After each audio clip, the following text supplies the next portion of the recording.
Lockdown के बाद केंद्र सरकार ने घोषणा की कि बैंक ब्याज नहीं लेंगे जो इंस्टॉलमेंट चल रही है ऋण पर, लेकिन बैंकों ने ब्याज वसूलना शुरू कर दिया।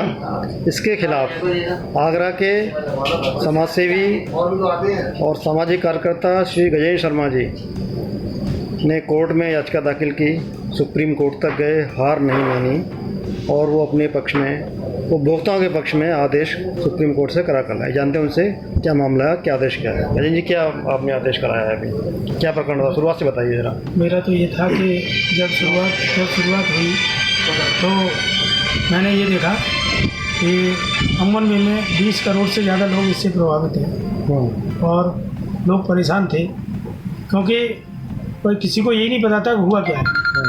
एक लुभावना जो है एक ऑफ़र आ गया, लुभावना ऑफ़र आ गया कि आपको छूट दी जा रही है 3 महीने की। उसके थोड़े दिन बाद आ गया कि 3 महीने की और दी जा रही है।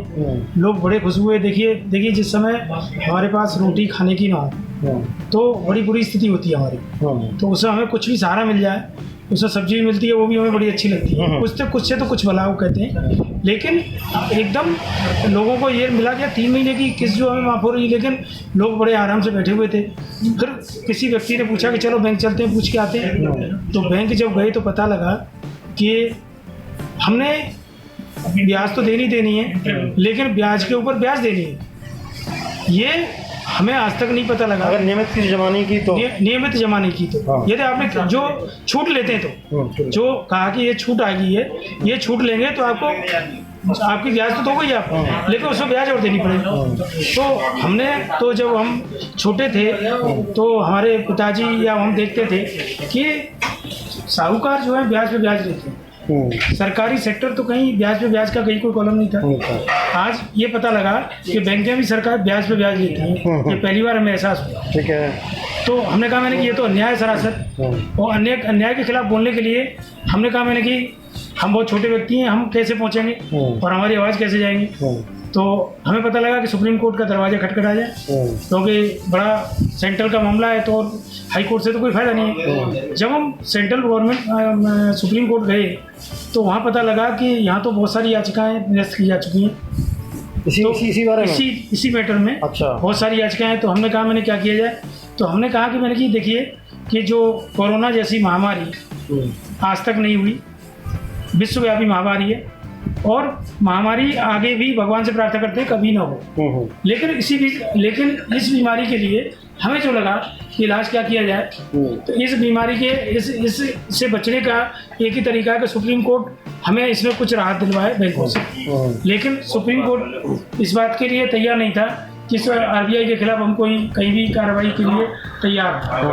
हमने कहा था कोरोना से बचाने के लिए, कोरोना की महामारी के जो 70 दिन व्यापारी बेचारा या नौकरी वाला सब बैठे रहे, वो क्या करेंगे।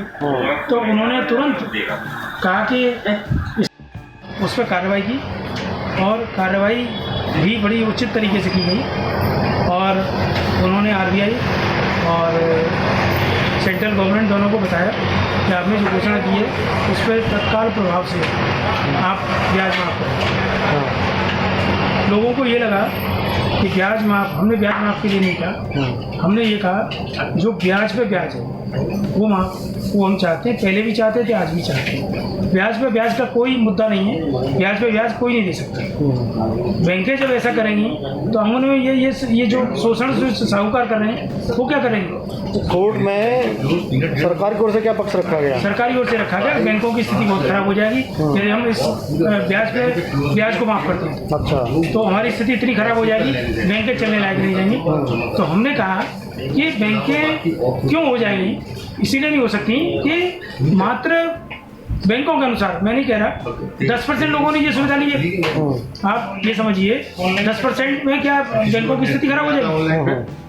लेकिन एक बैंकों का एक अपना हट धर्मी रवैया जो है वो चलता रहा, और उन्होंने उसके लिए कम से कम कई वकील उन्होंने खड़े कर दिए सुप्रीम कोर्ट में, और वो ये सिद्ध करना चाहते थे कि हम कोई भी ब्याज माफ़ नहीं करेंगे।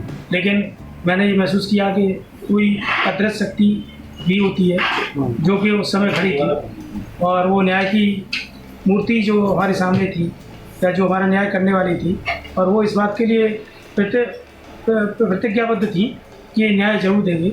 उन्होंने कहा कि जो सेंट्रल गवर्नमेंट ने और आरबीआई ने जो घोषणा की है, बैंकें करें न करें, लेकिन सेंट्रल गवर्नमेंट और आरबीआई की जिम्मेदारी बनती है वो इस जो घोषणा है इसको पूरा करे। और इन्होंने समय मांगा तो उन्होंने कहा हम समय आपको 1 महीने 15 दिन का दे रहे हैं, लेकिन उसके बाद हम कोई समय नहीं देंगे, क्योंकि 24 करोड़ लोगों का मामला है। नहीं, अभी लोगों को राहत कुछ मिली कि नहीं मिली तत्काल बताइए। अभी तक तो अगस्त तक तो कोई दिक्कत ही नहीं है। हाँ। अगस्त तक तो बैंकों का कहना ये है कि हमने छूट दे रखी है। ठीक है। अगस्त तक तो हम किसी से मांग नहीं रहे। हाँ। लेकिन हमने कहा अगस्त में यदि फैसला नहीं हुआ 7 अगस्त में, तो ये तो दोबारा लोगों को डिफॉल्टर घोषित कर देंगे। हाँ। आगे के लिए लोग बेकार हो जाएंगे। तो सुप्रीम कोर्ट ने कहा कि हम 7 अगस्त फाइनल करते हैं। 7 अगस्त के बाद कोई डेट नहीं दी जाएगी और 7 अगस्त में डिसाइड कर दिया जाएगा। और 7 अगस्त से पहले इन लोगों से जवाब मांगा है। और आज केंद्र सरकार और आरबीआई से स्पष्ट रूप से कहा गया है कि आप जल्द से जल्द इसको एक योजना बना के और लोगों को राहत। आप पर कितना लोन है बैंक का और क्या स्थिति? अनुज जी, मेरे पास तो बहुत ही देखा जाए तो ना के बराबर है, जिसमें मैं मार्च की किस्त भी जमा कर चुका हूँ। वो तो मैं एक मेरी मानवीय दृष्टि ये थी कि लोगों की जो नौकरी जा चुकी है और लोगों की नौकरी इतनी जा चुकी है कि स्थिति बहुत खराब है। और आज उस स्थिति को लोग आने वाले सब देखिए, अर्थशास्त्रियों के अनुसार यदि देश को बचाना है तो मध्यम वर्ग को ही बचा के 2 साल आपको रखना पड़ेगा। यदि ये वर्ग नहीं बचा तो नीचे वाला ऊपर वाला तो डिफॉल्टर है, वो तो भागे लेके पैसे, उनसे तो कोई मांगने वाला नहीं है। जो देने वाला है लोग है, या नीचे वो जो इतना राशन दे दिया है उन्हें 1 साल काम करने की जरूरत नहीं है। लेकिन जो ये नौकरी पेशा वाला और जो व्यापार करने वाला जो वर्ग है वो मध्यम वर्ग है, यदि इसे 2 साल तक सरकार नहीं संभाल पाई तो देश नहीं बचेगा। आपने 24 करोड़ लोगों के फ़ायदे की बात कोर्ट में रखी है, तो उनमें से किसी 2-4 लोगों ने आपको धन्यवाद दिया क्या? मेरा जहाँ तक ख्याल है लगभग गुजरात, राजस्थान, महाराष्ट्र, पंजाब, जम्मू कश्मीर, अपने यहाँ से तो है ही दिल्ली, मतलब इतने असंख्य लोगों के लगभग 1.5 लाख लोगों ने मेरे से वो किया है, जुड़े हैं लोग, कैंपेन भी चलाई है लोगों ने। और बड़ी लोग अपने आप महसूस कर रहे हैं, क्योंकि बेंगलोर से जब फ़ोन आया 2-4 दिन पहले, विश्वनाथ राव है कोई, इनकी ट्रैवल एजेंसी चलाते हैं, बहुत बड़ा काम है उनका। तो उन्होंने कहा हम 10 दिन से हम मंदिर जाते हैं, 10 लोग हैं और 10 लोग जो है और दीपक जला रहे हैं, आपके लिए प्रार्थना कर रहे हैं। अच्छा। ये आप नहीं, 24 करोड़ लोग इसमें जीते। ये सब बहुत बधाई है आपको, बहुत आपका हार्दिक आभार है, धन्यवाद है धन्यवाद मध्यम वर्ग की ओर से कि आपने इतना बड़ा काम किया, सुप्रीम कोर्ट तक गए, लोगों को राहत दिलाई। आशा सब अच्छा होगा।